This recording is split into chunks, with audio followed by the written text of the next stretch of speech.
Tuesday night edition of the show. Got another nuts and bolts episode here for you as we're trying to get caught up on all these teams to give you at least something from games involving every team in the league. We hope to get pretty close to there by the end of the week. Also got some news to get to, rookie options being declined. And I think, Danny, that's where we should start right after I remind you that we are sponsored by a new sponsor, Stitch Fix. You can get started now at stitchfix.com/capspace to bring personalized style right to your door, just as the cat was just at the door and needed to be let in. And we're also sponsored by Indochino.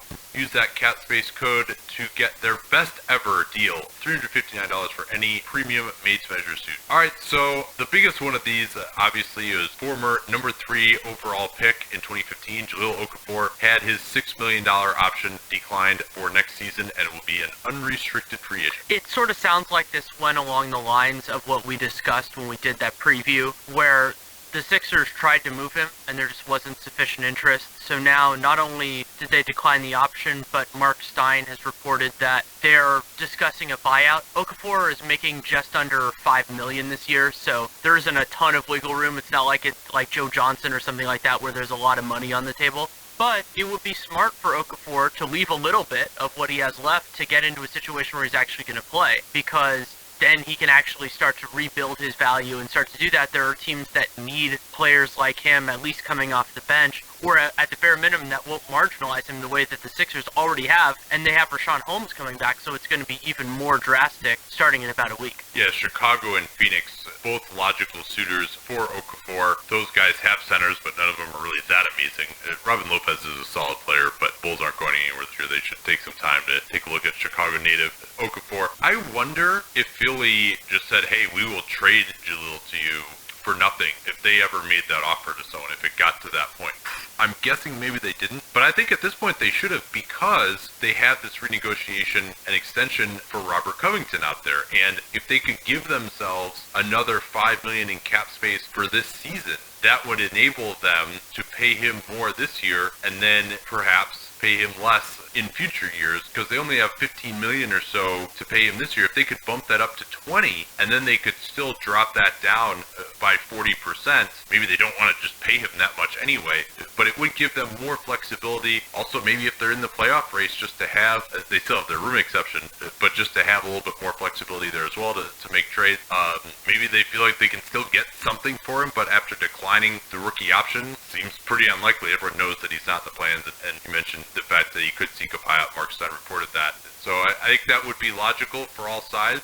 Or if Philly can just find a way to trade him somewhere, but he certainly will just push for a buyout to go to exactly where he wants to go. But, Chicago or Phoenix wouldn't be bad in that regard. They're bad teams that won't care that he can't defend, and he'll have plenty of chances to score, especially on the Bulls. I mean, I think they're so offensively challenged that he would be able to put up some stats with them. Especially if they're going to consider honoring, the idea of trading Nikola Mirotic, then Lowry's probably going to start at the 4, and they'll need even more on their second unit than we were thinking. I also, when I was kind of compiling a thing for a piece I wrote on Real GM, was thinking about teams that I thought should have just traded for him. Like, for example, while you never know if Marc Gasol is going to stay healthy, just now that they've cleared the space, Memphis could certainly have traded, just as a actual theoretical trade, they could have traded Brandon Wright for him, and then Okafor has another year under contract. They're not really worried about the luxury tax next year. I would have rather had him locked in as a backup center than any of the other guys that they're trying out there. So things like that. It feels like there should have been a solution here, but there isn't, and now we just get to see where it goes. Yeah, I don't know. Memphis might actually be a little worried about tax next year. They have to re-sign James Ennis. That's true. In theory, Wright does come off the books, but Wright is helping them more than Okafor probably would at this point. But yeah, Okafor could be useful there. Even, and this sounds crazy because they have so many centers, but like Sacramento even could just use someone who could score a little bit potentially. Yeah, they need anybody who could score tonight. Yeah. We'll get to that game. Brooklyn is another team that I've thought of, because basically I would rather take a flyer on him than Tyler Zeller. If that's really, if you're going for that, then you can even marginalize them a little bit more. And I thought Brooklyn should have, because Brooklyn is another one of those teams that just doesn't have cap space for next year, really. So if they had gotten that team control for him, I think that would have been a good idea. Well, that, actually, no, Brooklyn has space. They'll have at least like 12 million or so. Assuming Lynn opts in. If he opts out, that could be as much as 20. Let's get to some of these other ones. So, I mean, I think in Philly's position, though, I probably would have declined the option. Absolutely. I mean, and it's been quite a fall from grace for Okafor. I mean, he looked better this year. He's gotten into better shape. He really, I think, what's not discussed as much with him is just like, oh, he's such a bad draft pick. He doesn't fit, blah, blah. And all that's true. And certainly Joel Embiid's emergence has been something that has not been good for his career. But he had last year was completely ruined by injury. You know, I think, and that's something that has to be remembered in potentially evaluating what he is, although he hasn't looked good in his defensively, and he perhaps never will. What else do we got in terms of these decline options? Not a big surprise that a lot of the ones that we were waiting on, because we talked about a few yesterday, including Kevon Looney and Damian Jones, that a lot of the ones that waited ended up being declined. Mario Hezonja got declined with the Magic, Rashad Vaughn with the Bucks, and Chris McCullough with the Wizards. Those were the ones that weren't really a surprise, just it looked like based on the factors involved with those teams. But the two that were a little bit more surprising, Bryce Johnson with the Clippers, one that I advocated for them to decline but didn't expect them to actually do. That could partially be attributable to the change in management there and the fact that they do well with their minimum contracts. And then the other one is Josh Huestis with the Thunder, one that I think you and I both thought they should decline, but that just doesn't really fit Sam Presti's MO. But they need the flexibility moving forward, and Huestis hadn't shown that much to make it so that they needed to commit to him at this point. Yeah, he's been in the rotation, although didn't play as much today, and hasn't hit shots. That's always been the problem with him. I know that Dylan Murphy, who was on the pod last week, thinks that he was really a good defender in the D-League, although those are kind of different things. I mean, if you really have some length, you can swallow up just about anyone in the D-League, but if he can make shots, maybe he could be a valuable player someday. But I think the big theme among all of these is one of two things. Teams that were in the tax, so all of a sudden now they're like, hey, we really need the roster spot. We can't afford to just be paying tax penalties because we have this guy on our roster who, oh, hey, sunk cost, but, probably if we're being realistic, is going to contribute. And then other guys, both Okafor and Hezonja, who were just making so much money that there's just no way. Oh, cat's active here. Knocked a toothbrush off the bathroom counter. That better not be my Quip toothbrush, because I would really like that thing. So, yeah, you've got guys who are making so much money that there's just no way they're going to contribute it at the level of their salary, rookie contracts, or no. That was the case with Okafor and Hezonja. And I think this is probably the first draft we've ever seen where we had two top 5 picks have their fourth-year option decline. I mean, it's not unprecedented to have a pick that high get an option decline. It happened to Anthony Bennett, happened to Hasheem Thabeet, among others, but certainly quite rare that that'll happen, that the organization feels that strongly. And many times, although this probably wasn't necessarily the death knell for him in Philly, it's because of a new regime, and that was, of course, the case in Orlando. To me, the other significant piece of news that we didn't get to, I think it had technically happened before the last time we recorded, but got a little bit more color now. Wait, you're done on rookie options already? I would have thought this would be one of your favorite subjects. I like it. It is, but I think what was left wasn't as interesting, because I think we already did a good job of talking about it beforehand.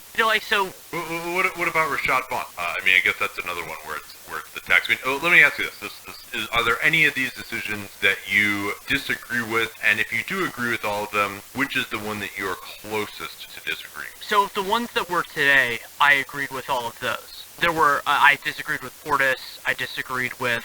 Oh, yeah, I'm talking about the ones that actually were declined. Yeah.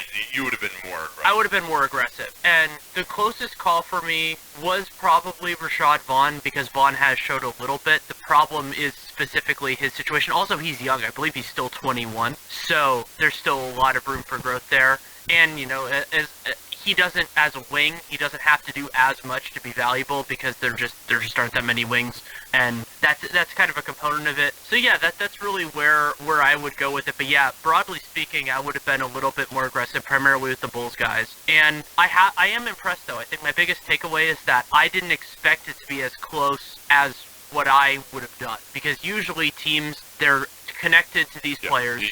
You wanted to decline Henry Ellenson. Third year. No. Okay, can I clarify this a little bit? So I said, given the information that I had at the time, I would be that was in what was that, March of last year? I said that's the way I would be going.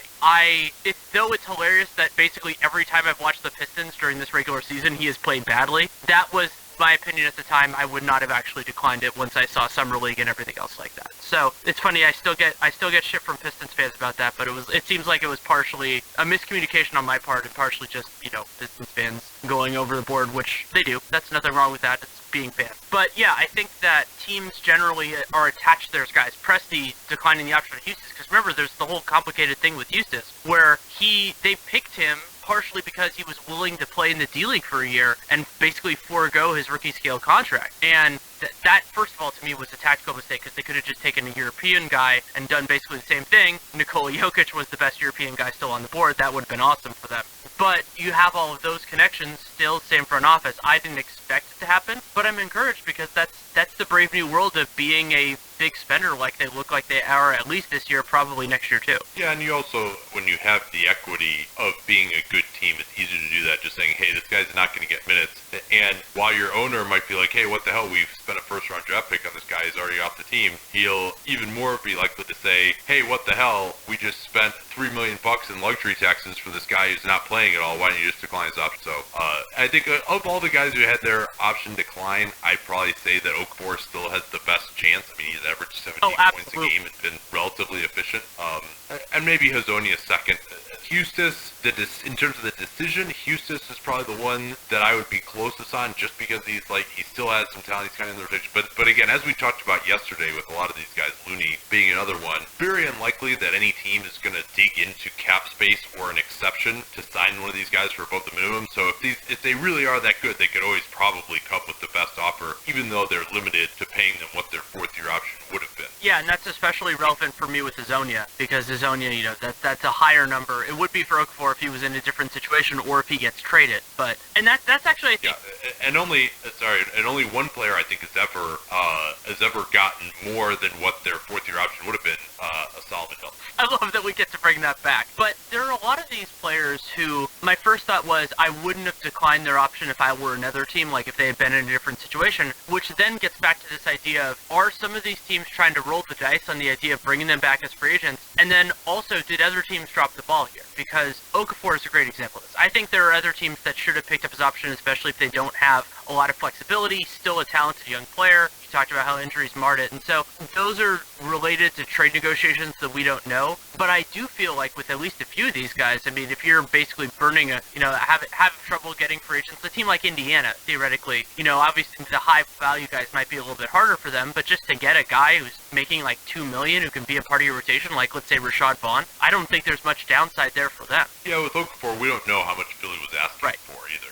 And it wouldn't shock me if they're still asking for something that at least could appear to be good. I mean, in the ever like the Nerlens Noel trade? Focus. Yes, exactly. It's the ever PR focused Philly front office. It almost just looks better. We just let him leave as a free agent, blah, blah. And people kind of forget about the rookie option thing. That's not something that fans understand as much as, whoa, you just traded Jahlil Okafor for a top 55 protected second rounder. Like, that looks really bad too. So, you don't know how much the politics of it had to do. But knowing that front office, it wouldn't shock me if it's at least part of the evaluation. Let's do a quick read here. I feel we've got now discussed it sufficiently. Do a quick read here, and then we'll get on to some other news and, of course, tonight's games. Stitch Fix is a news service that we're talking about here on the program. If you're like a lot of guys, you can probably think of a million things you'd rather be doing than shopping for clothes. I really dislike it, but some of these other delivery services just weren't personalized enough for me. And Stitch Fix has been around forever. They have a huge valuation as a company, mostly working with women. Now they're branching out into men's fashion. The way it works is you get 5 items delivered right to your door after you fill out a style profile and after you actually have like a real person try to help you out and give you style that fits what you need. You can actually correspond with this real person. If you want to send them messages, they will respond as well. And so my process with them, they sent me a few things. They sent me these great pair of Toms, which I loved right away. I sent back the other 4 because they didn't really fit me that well. As you know, I'm kind of an oddly shaped guy, but I was able to work with my stylist to get it in this next batch now, a great outfit that I actually wore to the last Warriors game that I went to. Danny, tell me how good I looked in that outfit at the last game. It was nice. I didn't know it was from that, and I'm encouraged by that. it look good? Yeah, it was a pair of Avery jeans and a checkered shirt, matched perfectly. Had a little red in it, threw on some Diadora tennis shoes with it as well, which I happen to already own, but it worked well with it, and was rolling into the game. It actually fit me. That was the problem initially, but they're able to work with me to fix that. Shipping is also free. I had to return some stuff. Super easy to do that. They just give you a bag with the pre-existing label on it. You just throw it in the bag. You don't even have to put it back in a box and like tape it up. It's all incredibly easy. It's really easy. The shipping is free, so give them a try. You can get hand-picked new clothes for you based on your style and budget. The way to get started, stitchfix.com/capspace is that URL, and then if you keep all 5 items they send you, you get 25% off. So that's stitchfix.com/capspace to get started today. stitchfix.com/capspace. One thing that happened a bit ago that slipped under our radar we need to talk about is the sale of the Brooklyn Nets, who I actually, because I'm an old person, still mistakenly call the New Jersey Nets on occasion. To me, this is a fascinating deal for a couple of different reasons. One being the unusual timing and just the structure of it. So Mikhail Prokhorov sold 49% of the Nets to Joseph Tsai, who is involved with Alibaba, which is the Chinese massive retail store. I guess store is probably the best word for Alibaba. And Chinese Amazon. Yeah, I guess. And someone's going to tell me why that's and Tsai is actually he is Taiwanese, but the company is Chinese. And so the 49% now, but Tsai will have the ability to get a controlling interest in 4 years. But what makes this special is that they already set the valuation for when he can get that controlling interest. That valuation was set at $2.3 billion. So that's a big part of this. The other part that is substantial about this is that it does not include the Barclays Center, which has been more profitable. I think it was Zach Lowe had a piece talking about this today. I was reading somebody talking about it. And Bontemps. And so that's not included at all. So this is pretty huge for Prokhorov because he gets out of the Nets partially and possibly close to fully, though he will maintain a minority interest if Tsai ends up getting the controlling interest for 4 years. But he retains the Barclays Center, which can do a lot of other things, concerts and events and everything like that. And we'll see where it goes from here. The NBA is very happy to have owners from a wide variety of backgrounds and even countries now. Vivek has the connections with India as well. So it's good for the league in that way, and it's also really good for any other team that's considering selling because this is another strong valuation solely for the team. Yeah, now the $2.3 billion valuation, that's not really they're selling for $2.3 billion now. They're essentially selling for $2.3 billion 4 years from now. So you take that and discount it down to whatever you'd expect them to appreciate at. Still a very, very nice valuation considering the Rockets just went for 2.2 and they're actually profitable and they're good right now. The Nets, of course, are not. Pretty remarkable. Bobby Marks, who of course was part of the Nets organization at the time, noted that Prokhorov essentially just took on like $200 million in debt, and then 10 years later he got this incredible number. So pretty good job. He helped shepherd their move, of course, to Brooklyn, which is a big part of this valuation. But considering that they made, maybe one of the top 5 worst trades in NBA history, and they just completely destroyed their franchise over the last 4 or 5 years, good on them. It does show a little bit that this game seems to be rigged, especially if you're in a big market. And the Nets, who knows? They do have by far the worst local television ratings in terms of just percentage of people in the market watching them. And maybe they'll never get better. Maybe they'll always kind of be the weak sisters. But we've seen both the Nets and the LA Clippers get big price tags, even though they are the second team in that market from a fan perspective. And there's also talk now that perhaps Robert Sarver, who purchased the Suns for $400 million back 2004, and took a while, but eventually ran them into the ground, that he may be looking to cash out as well, and I'm sure nearly everyone would welcome. And as Bontemps mentioned in that piece, this also complicates another weird sale with the issue with Robert Pera and, now I'm trying to remember the other guy's name, Kaplan in Memphis, where basically one side is going to buy out the other, but they're going to figure out who that is. But this is another high valuation in terms of the Grizzlies, and then also the future of that. Are they wedded, and how wedded are they to Memphis? I believe there's a strong lease on the FedEx Forum but there are still there are complications. I always kind of feel like if there's a will, there's a way with the, let's say, the lingering nature of Seattle out there. Well, and the interesting part of this too is essentially that the minority owners can set a valuation at which either Robert Pera must buy them out or Pera may elect to be bought out himself. So if they want to buy the team, their option is basically, well, do I want to set it high enough that Pera's going to say no, but not so high that you're costing yourself a bunch of money. So that'll be really, really interesting there. Let's get to some of the other news here around the league. Josh Smith is back in the NBA. He signed with the Pelicans for basically the injury exemption that they have now, so that's a non-guaranteed contract. He did play a little bit in their game on Monday. It was nice to see him out there. Actually had a couple nice passes, which has always been an underrated part of his game. Not the biggest need for the Pelicans, another four, I think, at this point, but at the same point, he is talented still. Yeah, I'm not too excited about that one, quite frankly. What happened with that fight that we had over the weekend with the Wizards and the Warriors? Carrick Felix and Markieff Morris, who's still injured, were both suspended for a game for leaving the bench, like CJ McCollum earlier. That was actually in the preseason, and then for the first game of the year when they demolished the Suns. But Beal and Green, who were involved in the kerfuffle originally, neither of them got suspended. They were both ejected, and Kelly Oubre, who it certainly looked like at least attempted to throw punches, all of them got fined and not suspended. Oubre was the only one that surprised me just because he was more of an escalator than anything else, even though nobody else really escalated. But they all got fined, and Oubre got the lowest fine of those guys. And then a bunch of, as usual, for October basketball, injury news.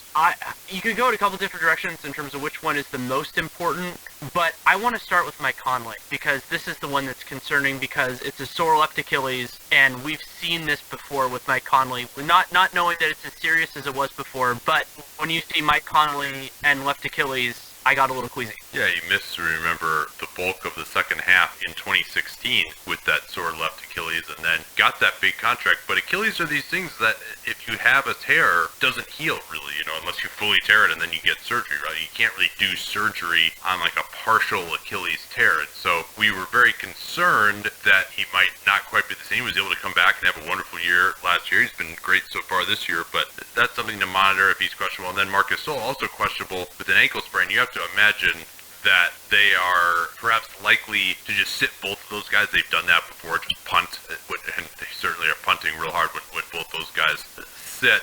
The Kings are already really in this mode of like resting guys. George Hill, Zach Randolph, Garrett Temple, they seem to kind of accepted this reality that, they're not going to be that good. They're 1-7 now after the loss today. And so they have enough guys where I think they want to get looks at all these young guys. That's why these guys are resting. Temple was out today. What else do we have here? Ben McLemore is still about 2 weeks away, but Memphis has been surviving without him. We were just talking about that, but we'll see how that persists. That was something we discussed in the 15 and 60 about whether their factors are, like whether there's some warning signs here. I certainly think there are. Amon Shumpert is out 7 to 10 days. The Cavs do have other options, but their other options have not exactly impressed during this swoon to start the season. Not that either of us is particularly concerned about it. And Joe Johnson, tendon instability in his right wrist, and he will be reevaluated. Not a return, but a reevaluation in 2 weeks. Yeah, that's not good because they need all the scoring they can get, especially on their second unit. It's really Rodney Hood is their only reliable creator. He's played very well so far after he had that scare which people thought was an Achilles, turned out to just be a mild calf strain. And then another team that has struggled for offense that we're going to talk about today, Greg Monroe out at least 2 weeks with a strained calf. As we always say, those calf injuries can linger. And then Elfrid Payton had a hamstring injury, apparently more severe than it seemed like at first. And he's now been out for about 2 weeks and still not practicing yet. So you have to imagine at the minimum it's going to be a few more days for him. And then Ibaka and Jonas Valanciunas had missed time with Toronto. They're both probable to play Wednesday in Denver as Toronto is wrapping up their road trip. Let's get to some NBA basketball, barely in the case of the Sacramento Kings in this one. Ugh. So this was the first game of the day, so it was the only one on in its time slot, which is always a good chance to really watch a game intently because you know that you're not varying your attention. That was not necessarily the greatest thing for the Sacramento Kings because the Kings looked absolutely dreadful, not only in the first quarter, but in the entire first half. They scored 13 15 points in the first quarter, 17 in the second, and just couldn't generate any reliable offense, good looks, bad, like, they just couldn't really do it, and they couldn't even hit the ones they got. Yeah, and the Pacers were switching a lot of stuff, and just the Kings could not get anything going whatsoever. I mean, among their starters, Zach Randolph led with 12 points. Nobody else had more than 8. George Hill, just in his return to Indiana, I mean, he's been back a couple times now, but he looked really, really bad. He had 2 turnovers in a row, one where he just dribbled along the baseline and just lost it out of bounds for no reason. Another time when he just fell down at half court, and then they gave up a layup on the other end for Darren Collison, who, by the way, might have been better. This might be better than George Hill right now, and is making, 1/5 of what Hill is making in guaranteed money, something like that. No, it's not 1/4 of what Hill is making in guaranteed money. And Collison missed the layup. 3 Kings were around it, and Thad Young just went and tipped it in around those 3 Kings. So it was just a rough effort. And Grant Napier and Jerry Reynolds, always enjoyable. Their sense of resignation when it's not going too well for the Kings. I think the biggest stat out of this game, the Kings were 2 out of 14 on threes, and it's not even the fact that they shot 14%, but to only get up 14 3-point attempts in an NBA game in 2017 is just a remarkably low number, and it just shows how and it's not like they don't have guys on this team who can actually shoot the 3. It's just they're not getting open at all. And we'd said on the 15 and 60 how Hill, he was 0 for 1 on 3, so that 2-point shots are not his forte really, and he is 0 for 0 on free throws. He was 4 of 12, negative 18, 8 points in his 27 minutes. But they have, even their shooters who are okay, have nobody to set them up, and so just to have that few 3-point attempts, it's going to be a struggle for them all year. We said that already. And we had all these teams, Danny, that were okay, these teams are clearly going to be bottom 5 offenses in the league. And I think the Kings and Bulls have kind of separated themselves from that group. The chaff separating from the wheat, if it were. And other than Victor Oladipo having a nice dunk and some nice play from Sabonis, the thing that entertained me the most in this game was the Bogdanoviches guarding each other and just absolutely, that was basically the only offense that for a little while that Sacramento had was Bogdanovich and Bojan trading buckets. Yeah, there was a stretch in the second quarter where each of them scored. I think there were 5 possessions in a row where one of them scored, so it wasn't that huge. Other than that, Sabonis just continues to be fantastic for them. 25 minutes, but he had 12 points, 16 boards starting at center. I mean, that's the big thing for him offensively, is that to be effective at center, and even 5 assists as well. He has worked extremely well in the DHO game, getting guys going back door. That was that nice Oladipo dunk you mentioned. Buddy Hield really got lit up in this one, and he's struggled from the field as well. I think his start to the season has to be very disappointing for Sacramento fans when he actually played a lot better than we thought he was going to there down the end of last year. But I think for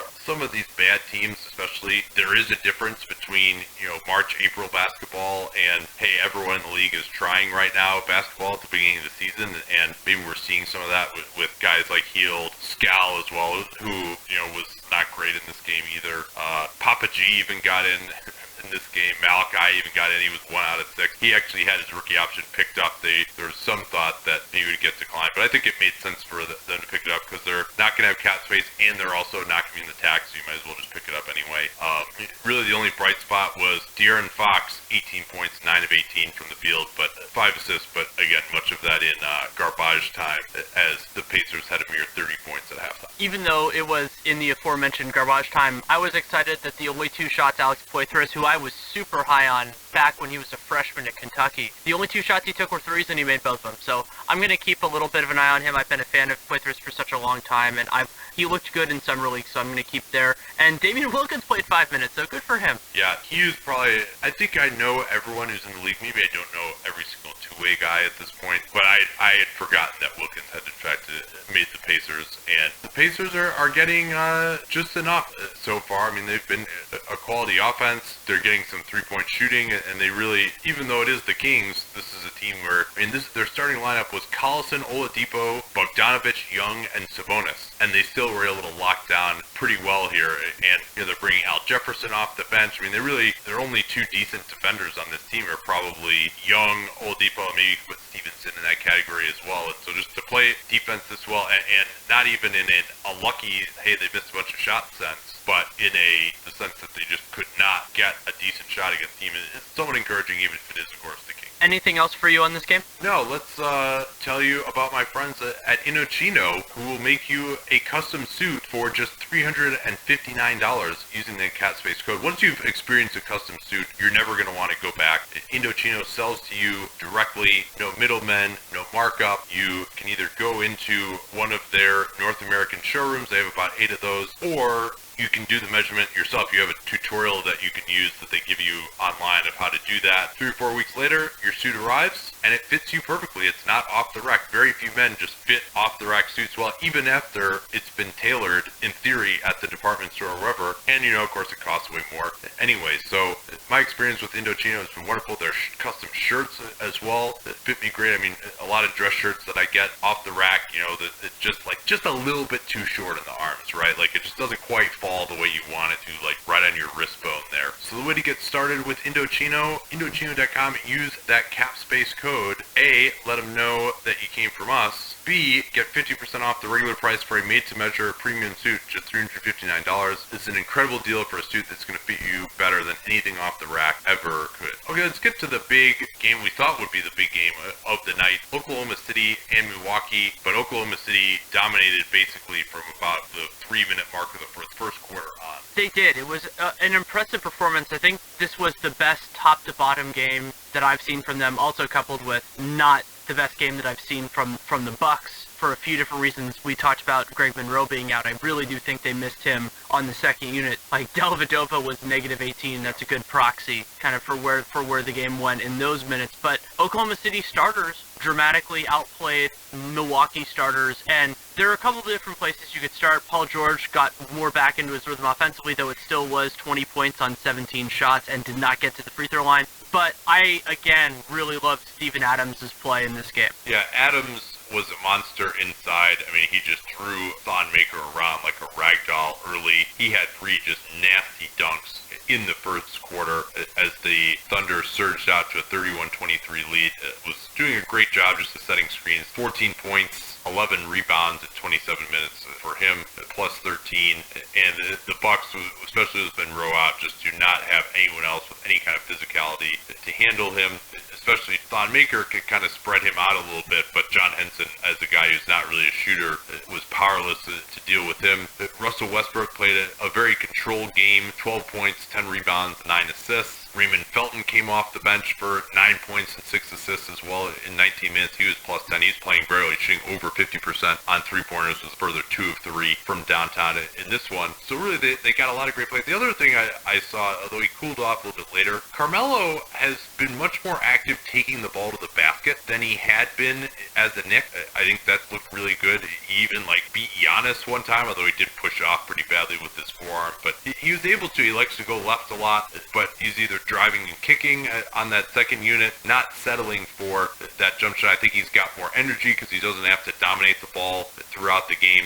And then the story of this, though, I think even more so than the Thunder offensive stars, was that they just completely shut down everyone on the Bucks, not named Giannis Antetokounmpo. And there were a couple different elements of that. I think one part of it, which has to be disturbing for the Bucks, is that really nobody on their team was making shots. But then I think another part of it is just the shots they were getting. So to walk people through it, in the first 3 quarters, which is what I will consider the competitive portion of this game, Milwaukee was 10 of 16 in the restricted area, 1 of 4 in the paint non-restricted, 5 of 11 from the mid-range, and then 5 of 23 from 3. And a lot of those 23 from 3 were open looks. They just weren't necessarily guys that are great at making them, and some of them just didn't go in. Yeah, Chris Middleton had a nightmare game against the Thunder length. He's a guy who I've said often is the second option here on this team, and he's miscast in that role when he really goes up against good defense, when he can't just overpower his guy. He's not going to be able to create a great shot, and he's not shooting it well from 3 so far this year, only 25% from downtown, and only 4 attempts a game as well in 36 minutes. He's playing a ton of minutes. So that's really I mean, the hope was that he could shoot more spot-ups this year as well. It's not happening for him yet. It doesn't seem to be a focus of the offense. Where it really got away from them was Giannis getting in foul trouble early in the second quarter, and then they were down 20 before he came back in the game. I think if I were a kid, because Giannis had already gotten basically his usual 6-minute rest in the first. Once it got above 10 or so, I think they should have just brought Giannis back and just said, hey, you know what, like, because the Thunder starters were coming back in and they were still playing without Giannis. They had no chance without him. So you might as well just bring him back at that point, and if he gets his fourth foul, he gets his fourth foul. Crap, like, leave the guy in until he fouls out. If you're down by 15 points against a team that's probably better, you know for sure you're probably going to lose the game. Know for sure that you're probably, whatever, you know what I mean. If you don't bring him back in, and you see the way things are trending, at least there's a possibility he doesn't get more fouls if you throw him back in there. Yeah, I agree with that. And something we talked about, I think it was over the weekend or something like that, was the idea of whether Jason Kidd is the right coach for this team. And I think that there are elements of his defensive scheme that are certainly intriguing with their length, and I think that you can maximize it. Think even back to the year when they were so surprising a couple years ago. But to me, their offense doesn't reliably generate enough good looks for the right guys, and there just isn't enough going on. So there are a lot of times where it just kind of seems like there's stillness in it, and not stillness is a virtue where guys are just in the right places. And it just might be that that's what Kidd wants to do, and it's true that they don't have great creators outside of Giannis. Brogdon has had some moments, but they don't really have that dynamism like the Thunder do. I mean, very few teams have the guys that they do. But I was sitting there watching this going, like, really, is that all they can do here? And while the Thunder are talented defensively, they're not suffocating, stifling at this point. Yeah, although their switching really caused great difficulty for the Bucks with Giannis out of the game in particular. And Giannis, of course, was fantastic with 28 points in 28 minutes. And at one point, all the other Bucks were 13 out of 41, aside from Giannis. A few other notes on this one. The Bucks started 1 of 11 That didn't help much. With Giannis out, they went to DJ Wilson. He didn't really have much idea what was going on. Defensively, he miscommunicated on a pick and pop with Patrick Patterson, who actually made both of his threes today. Then he also helped off of Patterson to give him one of those threes, and then the pick and pop, he just never stepped out on Russell Westbrook, and Westbrook got right to the basket for an and one.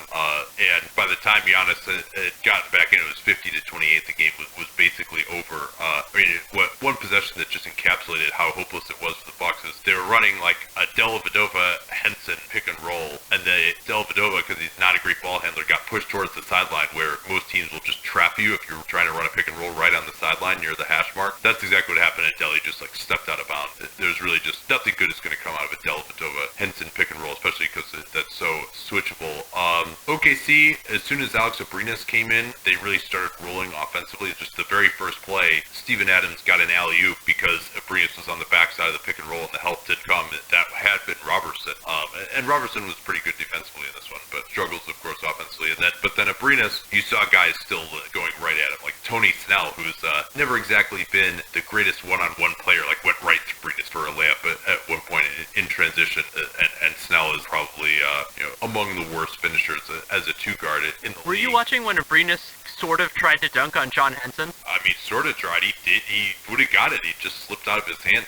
It was nice. I mean, Henson tried to close him down in the corner, and Abrines just blew past into the baseline and almost dunked on him, like right on his head too. So he came around for the reverse on the other side, and Henson's head was like right out of the basket, but he just wasn't able to complete it. Abrines, as Fred Katz talked about when we did our Thunder preview, certainly does not lack for confidence in his athleticism. He doesn't, and I think you mentioned this in the early part of this, and we did this a little bit in the 1560. Having Raymond Felton has been a really beneficial element for them. Of course, also having Melo play a lot with them on the bench. They just have so much more stability now in the non-Westbrook minutes, and they needed that.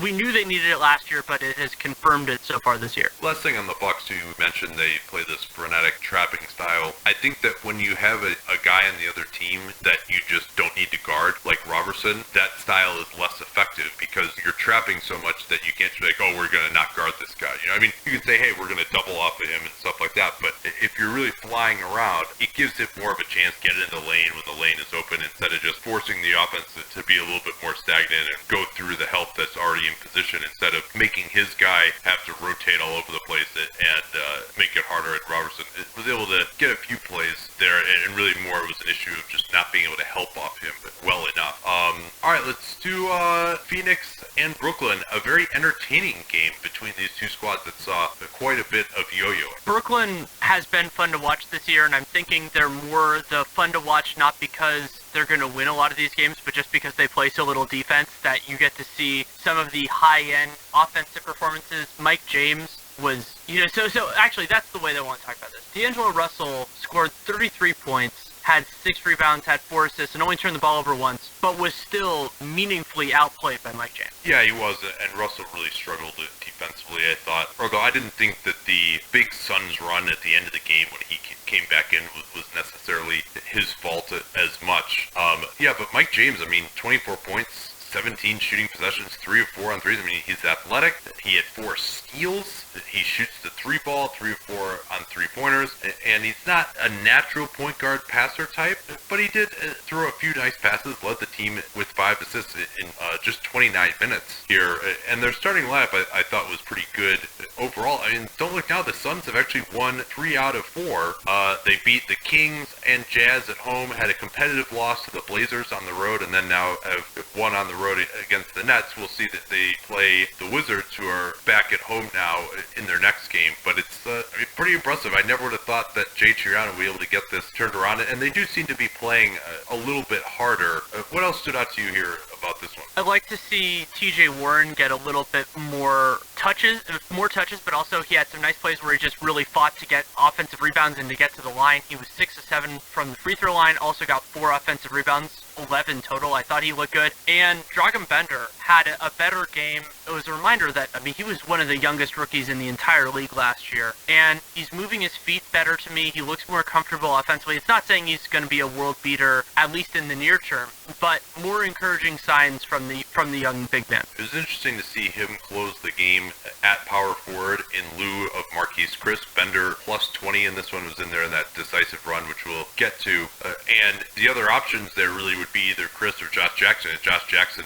had a huge struggle, but Bender did well, 2 of 4 on threes, had some versatility, 3 assists as well. He had one beautiful backdoor to Devin Booker for a foul as well. So this is one of those good Bender games that makes you think that there could be some hope. And maybe hit with, remember just how young he is. He doesn't even turn 20 yet at this point. It doesn't turn 20 until November. That maybe under Jay Triano, he'll get more of a shot. And, certainly Marquise Chris was Watson's favorite, but that's now, Watson is no longer with the organization, of course.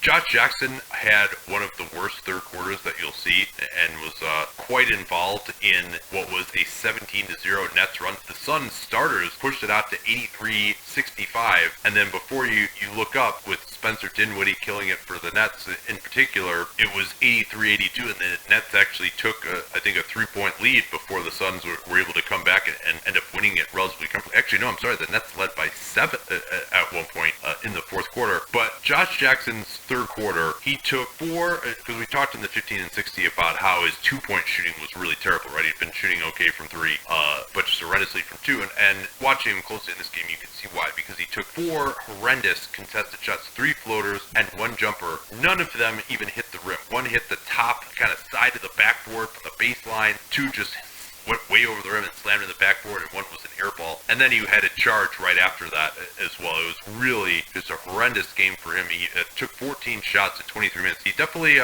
gets shots up. He had a pretty huge usage at Kansas too. It was like 27% on what was a loaded team. So 8 points on 14 shots, not what you want, Josh Jackson. One of what looked like it was going to be a definitive stretch in this game was when Spencer Dinwiddie got back-to-back threes, the first of which he had enough time, I think it was off an offensive rebound. He had enough time to set his feet and basically make and eat a sandwich before the Suns got out to him, but he nailed that. He looked so much more comfortable from the arc, and we didn't expect the Nets to need him as much as they will because Lynn getting hurt so early, but he has delivered so far. Dinwiddie looks like a completely different player than he did. You remember he tore his ACL and ended his last season at Colorado and spent time with the Pistons, then the Bulls. Spencer Dinwiddie certainly is playing better than any point guard on the Bulls right now. The Bulls basically just let him go last season after trading to get him from the Pistons for essentially nothing. It was Cameron Bairstow, who shockingly enough, now another appearance in the NBA.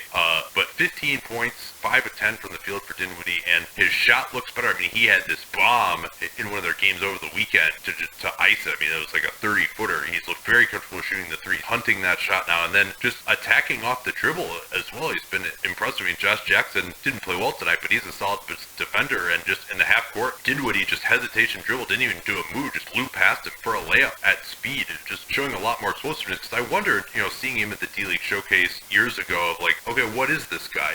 He's 6'5", he can handle the ball, but like he doesn't really have the juice to attack off the dribble, and he's not shooting it that well, and he really just seems to have gotten much more athletic now on the nets, or more confident, or whatever, or maybe just the improved shot is helping as well. But I mean, he wasn't able to go by guys in the D-League 2-3 years ago, and now he's doing it to NBA guys. At least on the Suns. But yeah, he is doing it overall, and and they've been much better. Oh yeah, this would be something to watch. They've been much better with him on the floor than Russell, although Russell, his offensive performance certainly has been encouraged so far. It has been. Something else I wanted to mention, because we already talked a little bit about Mike James, is that we're seeing more of a kind of a throwback idea where guys are getting trapped and they're realizing the best option is to throw the ball off the backboard to themselves, and I absolutely love it. LeBron did it in the finals last year. Aaron Gordon has done that. I'm trying to remember, somebody tried to do that against the Magic, and Aaron Gordon read it already. And blocked it? Yeah, I can't remember who that was, but he got someone really bad with that. Is that on the Pelicans? I think that was the game it was. But anyway, it's a great thing to do when you get stuck, because it doesn't rely on anybody else. And defense, I've talked about this before, defense is a lot of times about reaction. And offense, you can have a better idea of your own intentions than the defense does. So play like that until guys do it enough where guys are going to think about it. You have the advantage of knowing where it's going and being able to react to it, so you can create a better look for yourself than otherwise. Another guy I want to talk about before we discuss this closing run for the Suns was TJ Warren. He got his first field goal, I think, just right at the beginning of the third quarter. Finished with 20 points, 7-12 from the field in 25 minutes. And we got asked on our mailbag of who we thought some of the great cutters were. And I should have mentioned Warren, actually. He definitely is always looking for chances to cut because he loves to get in and finish. And then the Nets actually closed this game with Rondae Hollis-Jefferson, of all people, at center. Jared Allen was out. Quincy Acey was out. Trevor Booker didn't play that well in this one, and the Suns don't have a center that you're that scared of, so they figured, hey, we'll start Rondae and Damari Carroll, and the Suns really made them pay in the offensive glass, and Warren was one of those guys. And I think as the league gets smaller, wing players who now are playing at the 4, even the 3, who can crash in and be athletic, play with force, and get on the offensive glass, especially late in games, there are chances for them to do that, and Warren was outstanding in that. Really had 2 offensive rebounds late, putbacks. One of them, I mean, he still remains just an unbelievable finisher. One of them, he soared in, landed basically with his feet nearly touching the baseline, like right under the basket, and somehow contorted his body and just shot like a beautiful layup to get back in front of the backboard. It was really a fantastic shot. I love watching him finish at the rim, and it's probably why maybe I've overrated him a little bit, because he just has that great skill. Not sure whether he's going to be that great of a scorer, to where he could really be someone who has the ball in his hands and a good team, but as a guy who could just kind of manufacture some points for you, needs to be guarded. Teams need scoring, and they need scoring for guys who don't need plays run for them, and that's what Warren can provide. I'm not sure exactly where you want to start with the rundown, but one place to do it would be that with about 4 minutes left, the Nets were actually still leading by 1, and then 2 straight Suns baskets came off second chance baskets by TJ Warren, offensive rebounds, and then scores. Yeah, that was huge. I mean, the Nets had led it 106-98 when Russell came back in, and I expected, because I was watching this game on delay, I knew what had happened, that, maybe Russell is just going to be awful, but that wasn't the case. They gave Spencer Dinwiddie a rest. They brought him back in because he was playing so well, but in the first minute that Russell was in, through no faults of his own, the Suns got a 7-0 run to get within 1, and then just continue to kill it. Mike James had that pass to himself off the backboard, did not dunk it, by the way, but got a nice layup. He was pushing it in transition, hit some mid-range jump shots, and he's definitely a player. Devin Booker also, despite some horrendous defense earlier in the game, did well offensively. He was 12 of 22 for 32 points. And also they actually finally got something out of Tyson Chandler in this game. He closed in that front court with Bender. That matchup was very interesting with them going with 2 7-footers in the front court against Hollis-Jefferson and Carroll. And in this one, at least, the size ended up winning out. Although Hollis-Jefferson, though he scored well in this game, you can kind of just guard him with a center because he's not going to space the floor and force you to close out. No, he's not. And Chandler, one of the big plays he had late was that D'Angelo Russell went in for a layup and Chandler blocked him, and if Russell makes that layup, then it's a 1-point game. Russell has been real interesting in how he's scoring. I mean, he's getting up a lot of threes for sure. It's not, he's hitting like 3-4% of them so far. He actually got to the foul line for 11 attempts in this one, but a lot of them were kind of the Harden play, or just getting his body into guys, kind of BS, foul drawing. He still is not going to get to the rim that much. I mean, he took 21 attempts, and I think only 5 of them were at the rim. He was 2 of 5 in this game, and also only had 4 assists. I mean, he likes to. One thing that I would really focus on if I were defending him is forcing him to go to the right side of the floor on pick and rolls, because he wants to throw a left-handed hook pass to the opposite side shooter. That's the pass that he is best at. He really cannot throw that pass right-handed. He can't get any steam on it. He never does anything right-handed. So if he's running a high pick and roll, I think you're gonna definitely want to really weak him, which is basically like you're kind of icing him but forcing him to his weak hand. Forcing him to away from the screen to his weak hand. And so that's something I would try and do with them. Eddie Johnson, by the way, was in fine form in this game. At one point, as the Nets were making a run, that 17-0 run, he said, "Alex Len is the veteran out there. He's really got to show some leadership." I'm not sure if he was being sarcastic. I mean, I think he sort of like was like, "Oh man, like they're getting beaten. Like I'm gonna go to like this leadership thing," and then he's like, "Well, I guess Alex Len's the most experienced guy. I guess I'm gonna have to continue this going," even though I just realized that, oh yeah, like Alex Len's probably not gonna be leading anybody anywhere. Yeah, and something else that was different but also kind of fun about this game, two young teams, was how it sort of pseudo-ended. So Dragan Bender hit a big 3 that put the Suns up 8. They were up 116-108, and so you're kind of thinking there were 2 minutes left. You're kind of like, oh, okay, this game is pretty much over. And then the Suns scored on their next trip down.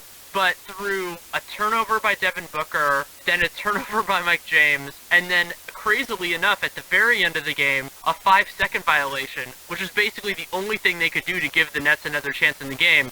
They let the Nets have a little bit of a sliver, but then the Nets couldn't use that sliver to win. Yeah, it ended up 122-114 as they hit so many throws late.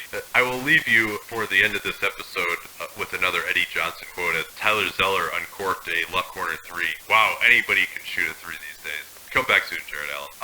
Alright, so Danny is getting this book signing tomorrow. If you're in the Bay Area, East Bay Booksellers in Oakland tomorrow at 7. Yeah, and going to be in conversation with Marcus Thompson, so that's going to be fun. We're going to talk some Warriors history, and of course I'm going to sign some books, which will be a lot of fun. And also an excerpt of the book will be out tomorrow at The Athletic. There also might be something else to keep an eye out for. Keep an eye on my Twitter feed, but I'm embargoed from talking about that, so I'm not going to talk about that.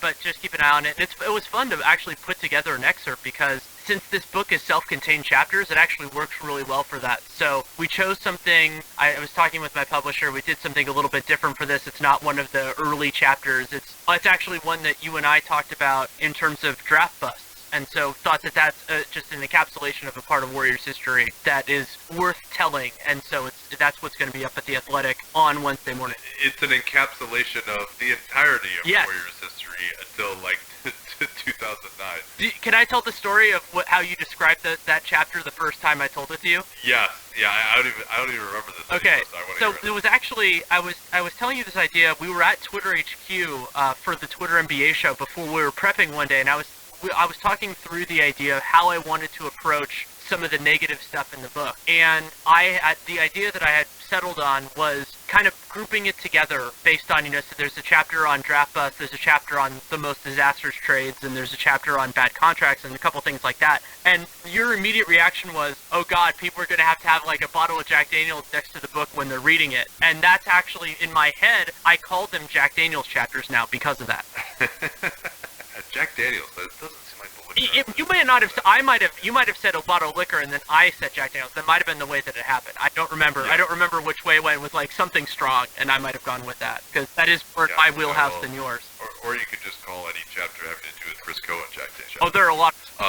Well, in part because of what some of his proclivities were rumored to be. All right, we're descending into the weeds here. Don't forget about our sponsors today: StitchFix.com/capspace and Indochino. Use that capspace code to get $359 made-to-measure suit. Talk to y'all next time. If you're like a lot of guys, you could probably think of a million things you'd rather be doing than shopping for clothes. So let me tell you about Stitch Fix Men. They've reimagined how to find and buy clothes, and you never even have to leave the house. Just go to stitchfix.com, tell them your sizes, favorite type of clothes, and most importantly, how much you want to spend. Shipping's free both ways, so anything you don't want, just send it back, and exchanges are always free too. You can get your fix monthly, quarterly, or whenever you feel like. There's no subscription required. It's easy, the shipping is free. Give them a try. Get started now at stitchfix.com/capspace, and you also get 25% off when you keep all 5 items in your box. stitchfix.com/capspace. Let them know that you came from us.